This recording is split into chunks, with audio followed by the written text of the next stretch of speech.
राम राम राम राम राम राम राम राम राम नारायण नारायण।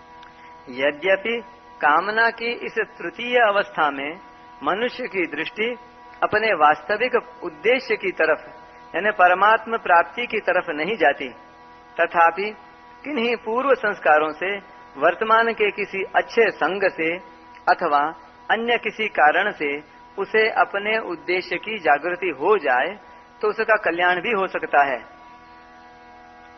तथा तेनेदमावृतम, इस श्लोक में भगवान ने एक काम के द्वारा विवेक को ढकने के विषय में 3 दृष्टांत दिए हैं। अतः उपर्युक्त पदों का तात्पर्य यह है कि एक काम के द्वारा विवेक ढका जाने से ही काम की तीनों अवस्थाएं प्रबुद्ध होती हैं।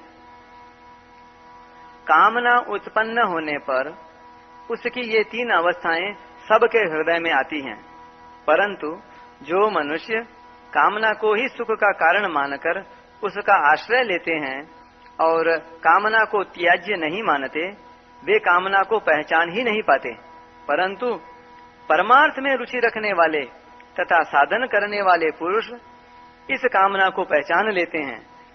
जो कामना को पहचान लेता है वही कामना को नष्ट भी कर सकता है। भगवान ने इस श्लोक में कामना की 3 अवस्थाओं का वर्णन उसका नाश करने के उद्देश्य से ही किया है, जिसकी आज्ञा उन्होंने आगे 41वें और 43वें श्लोक में दी है।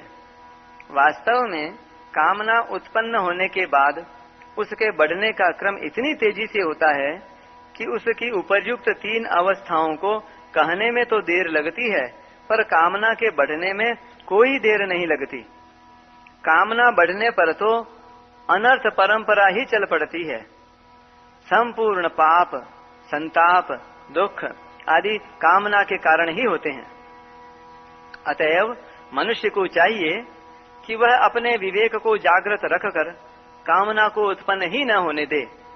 यदि कामना उत्पन्न हो जाए तो भी उसे प्रथम या द्वितीय अवस्था में ही नष्ट कर दे, उसे तृतीय अवस्था में तो कभी आने ही न दे। विशेष बात, धुआं दिखाई देने से यह सिद्ध हो जाता है कि वहां अग्नि है, क्योंकि अगर वहां अग्नि न होती तो धुआं कहां से आता।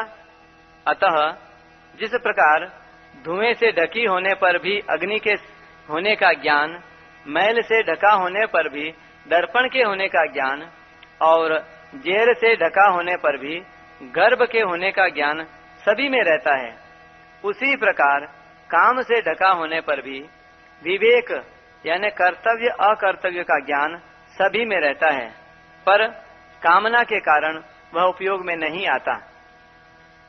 शास्त्रों के अनुसार परमात्मा की प्राप्ति में 3 दोष बाधक हैं, मल, विक्षेप और आवरण। ये दोष असत यानी संसार के संबंध से उत्पन्न होते हैं। असत का संबंध कामना से होता है, अतः मूल दोष कामना ही है। कामना का सर्वथा नाश होते ही असत से संबंध विच्छेद हो जाता है। असत से संबंध विच्छेद होते ही संपूर्ण दोष मिट जाते हैं और विवेक प्रकट हो जाता है। परमात्मा प्राप्ति में मुख्य बाधा है सांसारिक पदार्थों को नाशवान मानते हुए उन्हें महत्व देना। जब तक अंतःकरण में नाशवान पदार्थों का महत्व है और वे सत्य, सुंदर और सुखद प्रतीत होते हैं, तभी तक मल, विक्षेप और आवरण ये तीनों दोष रहते हैं। इन तीनों में भी मल दोष को अधिक बाधक माना जाता है।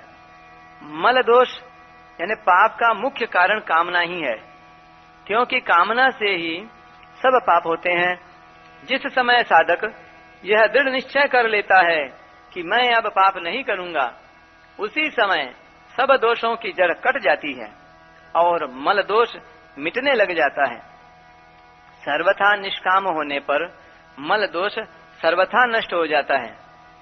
श्रीमद् भागवत में भगवान ने कामना वाले पुरुषों के कल्याण का उपाय कर्मयोग यानी निष्काम कर्म बताया है। कर्मयोगस्तु कामिनाम। अतः कामना वाले पुरुषों को अपने कल्याण के विषय में निराश नहीं होना चाहिए, क्योंकि जिसमें कामना आई है वही निष्काम होगा।